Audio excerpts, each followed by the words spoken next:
Сыйфат беренче чиратта район башлыгы урынбасары Ильяс Әхмәтҗанов шуңа да тәрәзәләрне шәхсән үзе тикшереп карый.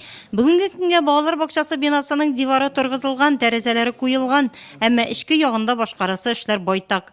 Беренче мәсьәлә бүгенкендә крушный конструкцияны ясау. Бу стандартный проект, 50 урынлык садик, бу дәүләт программалары буенча эшләнгән проект, аның урынына привязкасы ясалган. Оперативный рәвештә төзелеп кителә.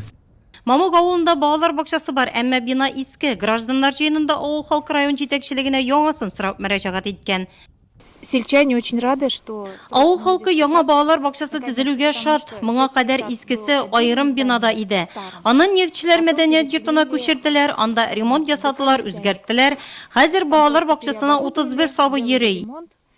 Яңа балалар бакчасына күрше тирәяк авыллардан да сабыйларны йөртергә мөмкинлек бар, чөнки ул зур иркен итеп эшләнелә. Ә Мамук авылында һәр елны балалар тууы күзәтелә. Үткән елда 9 сабый дөньяга килгән. Район башлыгы урынбасары белдергәнчә, график буенча яңа балалар бакчасын август ахырына төзеп бетерергә планлаштыралар.